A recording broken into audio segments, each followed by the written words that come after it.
بارے میں بتایا کہ ہم نے انسان کو بڑی مشقتوں میں پیدا کیا ہے، ٹینشنوں میں ہے انسان۔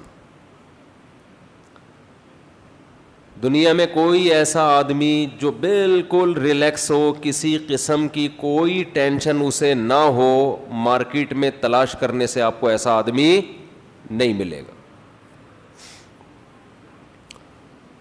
خاص طور پہ جو شادی شدہ ہے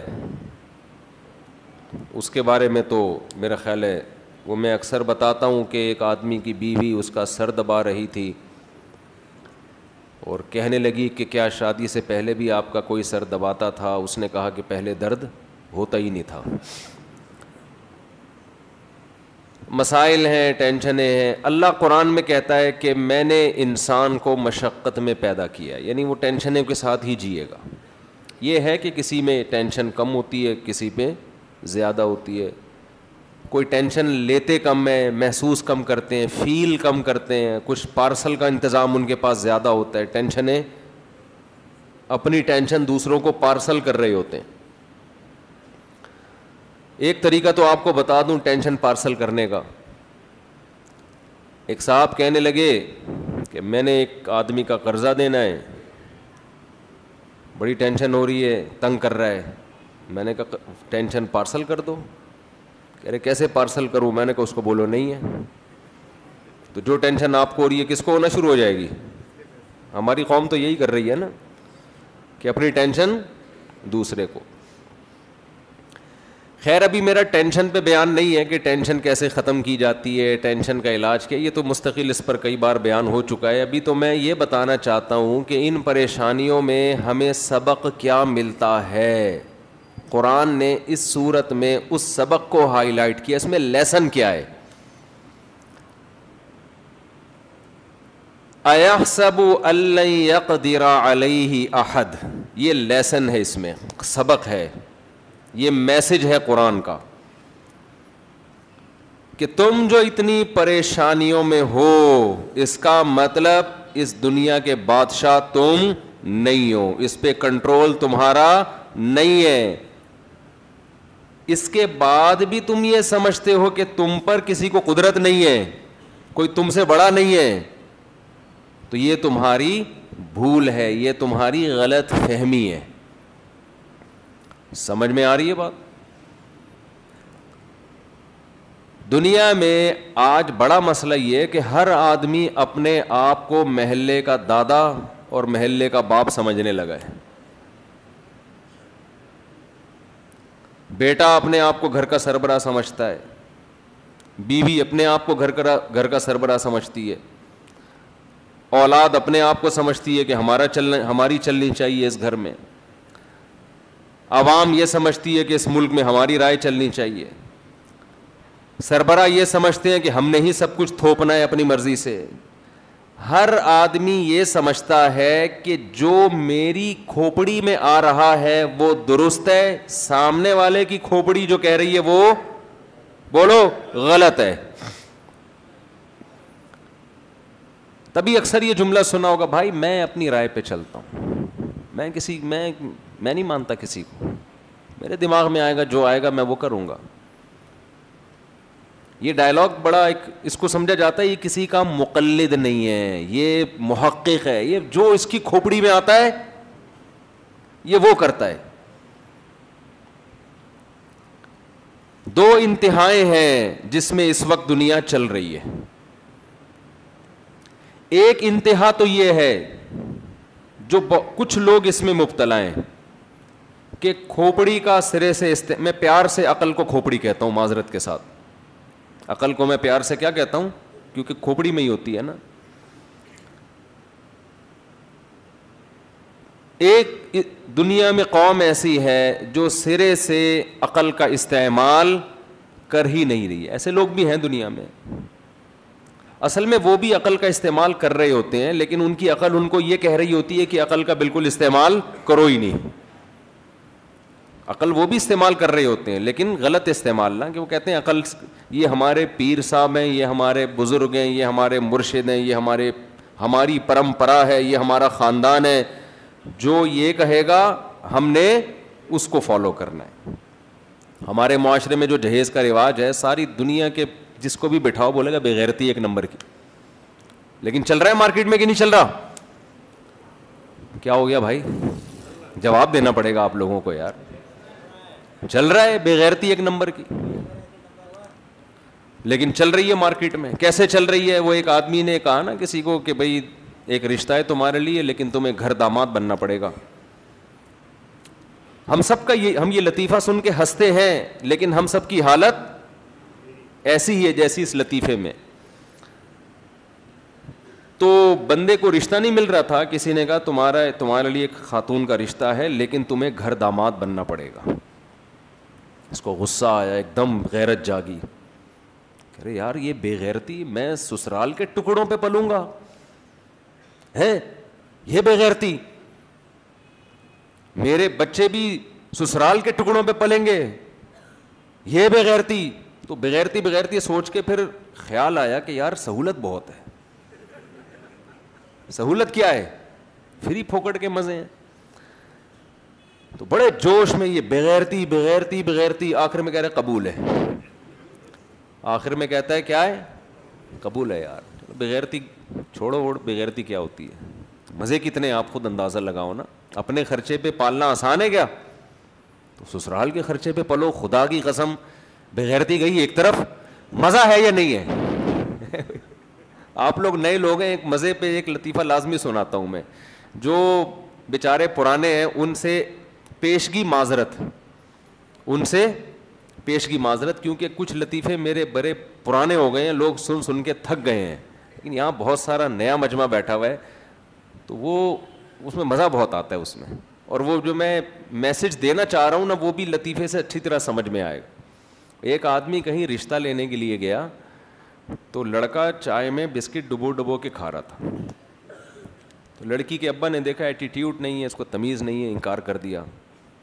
یہ باہر نکلا, اپنے ہوتے ہوتے رہ جانے والے سسر سے کہتا ہے حضرت آپ نے انکار کر دیا, افسوس بہت ہوا, لیکن ڈبو کے کھانے کا اپنا ہی مزہ ہے.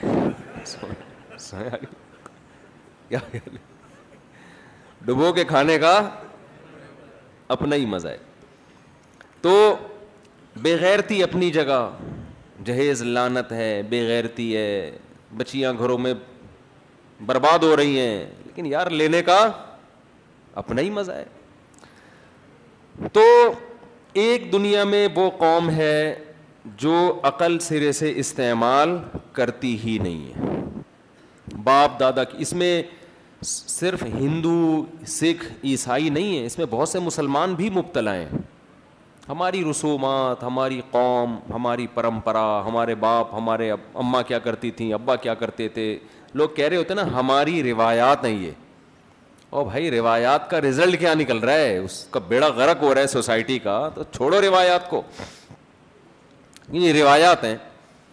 انہی روایات میں میرا ٹاپک نہیں ہے, لیکن وہ ایک شادی بھی ہماری روایات ہیں. اب جن گھروں میں جا کے دیکھو لڑکیوں کے لیے بندہ ہی شارٹ ہے مارکیٹ میں, تو کہاں سے ان کمبختوں کی شادیاں ہوں گی بتاؤ نا. ان بیچاریوں کا کیا ہوگا؟ کوئی لڑکی طلاق ہو جائے, بیوہ ہو جائے. ابھی پچھلے ہفتے ایک خاتون نے بتایا کہ شوہر 1 روپیہ خرچہ نہیں اٹھاتا, 1 روپے کا خرچہ شوہر نہیں اٹھاتا, بیرون ملک میں ہے, پیسے نہیں بھیجتا. یہ جوان بیوی ہے. جو لوگ اس کے ساتھ تعاون کر رہے ہیں انہوں نے اب غلط نظریں اس پہ ڈالنا شروع کر دی ہیں. میں نے کہا کہ آپ اس سے خلا لے لیں, خلا لے کے کہیں اور شادی کر لیں. اس نے کہا خلا تو میں لے لوں, لیکن کوئی شادی کرنے کے لیے تیار, بچوں کے ساتھ کوئی شادی کرنے کے لیے تیار بولو نہیں. جو خرچہ دے رہے ہیں نا وہ بھی کہتے ہیں شادی نہیں کریں گے ہم. تو میں تو کہتا ہوں کہ اگر میں وزیر اعظم بن گیا میں ڈنڈے مار مار کے شادیاں کراؤں گا. ابھی تو صرف بیان سن کے برداشت کر لو آپ لوگ, آپ سے ابھی دوسری شادی کا بیان برداشت نہیں ہو رہا نا. میں وزیر اعظم بن گیا, میرا بیان آیا تھا پہلی شادی, تو میں پہلی نہیں دوسری بھی ڈنڈے مار مار کے کراؤں گا. یہ قوم کا حل ہے, یہ اس کے علاوہ حل نہیں ہے. جب آپ کی بیٹیاں بڑی ہوں گی اس وقت آپ سوچنا کیا گزرتی ہے جن کی شادیاں نہیں ہو رہی ہوتی. اچھا اس میں ایک اور بات کر کے میں آگے چلتا ہوں, یہ میرا ٹاپک نہیں ہے لیکن بات آ گئی ہے تو ایک چھوٹی سی بات. اس میں میرے پاس لوگ آتے ہیں کہ مفتی صاحب میں دوسری شادی کرنا چاہتا ہوں, میرے ساتھ مالی تعاون کر دیں. تو ایسے لوگوں کے لیے بھی میں کوڑا لٹکا کے رکھوں گا. سمجھ میں آ رہی ہے بات؟ کمبخت، ہم تجھے سپورٹ کرنے کے لیے شادی کروا رہے تیری، اس لیے نہیں کروا رہے کہ تجھے ہم سپورٹ کرنا شروع کر دیں. سمجھ میں آ رہی ہے بات کہ نہیں آ رہی ہے؟ تو چندے لے لے کے ہی تو نے کرنی ہے تو چھوڑ، تو نہیں کر، پھر وہ کرے جو کرنے کا اہل ہے وہ کرے نا. پھر یہاں لوگ کہتے ہیں پھر آپ غریبوں کو بھی آپ تو 2 شادیوں کا مشورہ دیتے ہو. بھائی ہم غریبوں کو اس لیے مشورہ دیتے ہیں کہ ٹرائی مارتے رہو، ہو سکتا ہے کوئی آپ سے بھی زیادہ غریب ہو وہ آپ کو مل جائے. کیونکہ یہ فیصلہ کہ مالدار کون ہے غریب کون ہے یہ میں نے یا آپ نے نہیں کرنا، یہ لڑکی والوں نے کرنا ہے. اب لڑکی کے باپ کی آمدن 10,000 ہے، اس کو وہ لڑکا مالدار لگے گا جس کی آمدن 20,000 ہے. وہ کہیں گے یار ہم میرے لیے 6 بیٹیاں 10,000 میں پالنا مشکل ہے، تو کم از کم سوکھی روٹی کھلا دے گا. تو اس لیے ٹرائی سب مارے ہیں، غریب بھی امیر بھی. ملے گی زیادہ تر کس کو؟ وہ لڑکی والے ظاہر ہے ترجیح اس کو دیں گے نا. سمجھ میں آ رہی ہے بات کہ نہیں آ رہی ہے؟ اسی طرح بعض دفعہ یہ ہوتا ہے کہ میں شادیوں کی باتیں کرتا ہوں، اللہ کا فضل ہے، مجھے اس پہ فخر ہے، مجھے اس میں کوئی وہ نہیں ہے کہ عیب کی بات نہیں ہے. لوگ مجھے کہتے ہیں شادیوں بات کرتا ہے، اپنی شادیوں پہ تھوڑی بات کر رہا ہوں میں تو آپ لوگ کے لیے بات کر رہا ہوں اور معاشرے کے لیے، سوسائٹی کے لیے بات کر رہا ہوں میں. تو دوسرا یہ بھی ہوتا ہے کہ خواتین کہتی ہیں کہ ہم شادی کر رہی ہیں تو ہمارے لیے کوئی مالی انتظام کر دیا جائے. ان کو بھی، ان کے ساتھ بھی میں 5 روپے کا تعاون بولو نہیں کرتا، اس لیے کہ آپ کی ذمہ داری، یہ سوسائٹی کی ذمہ داری نہیں ہے طلاق یافتہ بیوہ کو سپورٹ کرنا اس کی شادی. یہ ذمہ داری وہ اس مخنچو کی ہے جو آپ سے نکاح کر رہا ہے. وہ کمبخت کیوں اپنی بیوی کو چندے منگوا رہا ہے؟ آپ کی کہیں منگنی ہوئی. غیرت مند آدمی کہتا ہے اب یہ ذمہ داری کس کی ہے؟ جو غیرت مند ہوگا نا وہ اس منگیتر سے کہے گا ایک دھیلا کسی سے نہیں لینا، اب تم کس کی عزت ہو؟ میری عزت. ایڈوانس میں پیسے بھیجنا شروع کر دے گا وہ، ایڈوانس میں کہ بھائی یہ آپ جوڑے کپڑے تیار کر لو، یہ پیسے میں بھیج رہا ہوں، آپ جو بھی خرچہ مرچہ ہوگا زیور شیور لینا یہ میں بھیج رہا ہوں. یہ کیسی غیرت ہے یار کہ اس کی ہونے والی بیوی چندے مانگ رہی ہے کس کے لیے؟ اپنے شوہر ہی کے لیے مانگ رہی ہے، جو اس کی ذمہ داری تھی وہ پوری کر رہی ہے. تو یہ جو سیکنڈ میرج کا جو سسٹم ہے نا، اس میں 5 روپے بھی کسی کے خرچ نہیں ہوں گے. جتنا خرچہ ہوگا، خرچہ کس کمبخت کا ہوگا؟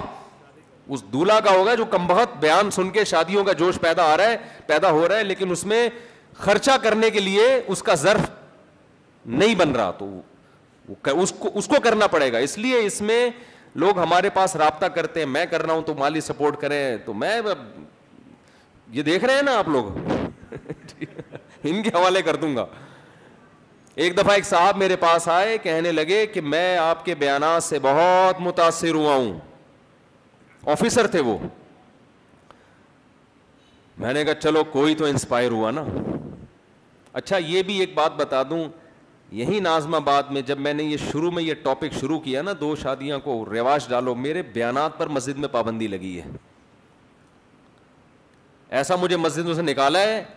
یہ تو میں یہاں آیا تھا تو میں سوچ رہا تھا یہ وہی والی مسجد ہے جہاں سے مجھے نکالا تھا، تو مجھے خیال ہے نہیں یہ وہ والی نہیں ہے. تو یہ تو اب لوگوں میں تھوڑا ظرف پیدا ہو گیا ہے کہ یہ سننے لگے ہیں، کم از کم سننے کی برداشت پیدا ہو گئی ہے. ورنہ ہمیں یاد ہے وہ دن بھی کہ بیان پر پابندی لگی تھی اس لیے کہ اس نے 2 شادیوں کی بات کی کیوں ہے، اس بیس پر. حالانکہ ٹاپک یہ نہیں تھا، بیچ میں تھوڑی سی بات آ گئی تھی. ہم بھی ایسے ڈھیٹ تھے، ہم نے کہا پابندی لگتی رہے ایسے کی تیسی. تو خیر جلدی بس یہ چھوٹی سی بات کر کے پھر میں اصل ٹاپک پہ آ رہا ہوں. وہ چھوٹی سی بات کیا کر رہا تھا میں؟ ہاں ایک صاحب آئے. آپ لوگ کو بھی مزہ آتا ہے یہی ٹاپک سننے میں. ابھی چہرے دیکھ رہا ہوں گھننے بنے ہوئے ہوتے ہیں، اوپر سے کہہ رہے ہوتے ہیں کہ یار یہ ٹاپک ٹھیک نہیں ہے، لیکن ایسے ہی چہروں پہ ماشاءاللہ رونقیں دیکھو آپ. ایک صاحب آئے ہمارے پاس، کہنے لگے، پرانی بات ہے، کہنے لگے میں بڑا انسپائر ہوا آپ کے بیان سن کے. اور وہ آفیسر تھے کسی گورنمنٹ کے ادارے میں. کہنے لگے میں کرنا چاہتا ہوں سیکنڈ میرج. ماشاء اللہ. میں نے کہا اچھی بات ہے.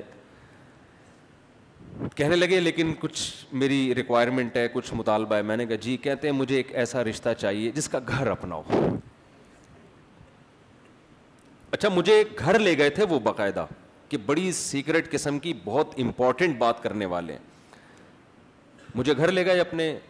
میں چلا بھی جاتا تھا اس وقت، ٹائم اتنا بزی نہیں تھا جتنا آج کل چل رہا ہے. ہاں بھائی بیٹھ گئے. ہم نے کہا سیکنڈ میرج کر رہا ہے بھائی ماشاء اللہ، اس کے گھر چائے تو بنتی ہے نا، ڈبو کے کھائیں گے وہاں بیٹھ کے. تو بیٹھ کے جناب اس نے پھر بات شروع کی کہ میں اصل میں یہ چاہتا ہوں, میں بڑا اس سے اچھا بندہ بھی ذرا شریف سا تھا نا محلے کا. میں نے کہا ماشاء اللہ بڑی خوشی ہوئی. کہتے ایک یہ ہے کہ کوئی ایسا ہو جائے کہ گھر اس کا اپنا ہو. میں نے کہا کہ اچھا چلو, اول تو ہم رشتے کراتے نہیں, لیکن کوئی ایسا رشتہ آیا کہ لڑکی کا گھر اپنا ہو گیا, اول تو ہوتا کہ نہیں ہے ایسا, تو چلو. دوسری بات یہ کہ اصل میں یہ چاہتا ہوں کہ وہ میری والدہ کی بھی خدمت کرے. پہلی وائف میری والدہ کی خدمت نہیں کرتی. میں نے کہا مزید, کہنے کہ مزید یہ کہ اپنا خرچہ وہ خود اٹھائے. اپنا خرچہ وہ بولے خود اٹھائے. تو اس وقت یہ لوگ نہیں تھے. مجھے بڑا غصہ آیا. مجھے یاد ہے کہ شاید مجھے رونا آ رہا تھا اس وقت کہ یار ہم اتنی محنت کر رہے ہیں ایک چیز سمجھانے کے لیے, اس کا یہ رزلٹ نکل رہا ہے سوسائٹی میں. خدا کے بندے, اچھا اس کہتے ہیں مجھے اولاد بھی نہیں چاہیے اس سے. یار تو پاگل آدمی ہے, تو کیا تجھے شرم نہیں آتی یہ بات کرتے ہوئے؟ تھوڑا سا سوچ لیتا نا. اگر تجھے کوئی ایسا رشتہ بالفرض مل بھی رہا ہے تو کر لیتا, مجھے کیوں بتا رہے بیٹھ کے؟ ہم نے تو کسی پہ پابندی نہیں لگائی, آپ کو جن شرطوں پہ کوئی رشتہ مل جائے آپ کریں, لیکن آپ ہمارے سامنے یہ کہ شرطیں لگا رہے ہیں کہ میں اس طرح سے کرنا چاہتا ہوں. کون سا تیر مار لے گا بھائی تو اس طرح سے کر کے؟ تو میں جو بیان میں نے شروع کیا تھا کہ دیکھو جب ایک دفعہ بے غیرت بن جاؤ تو بہت سارے مسائل کیا ہو جائیں گے, حل ہو جائیں گے.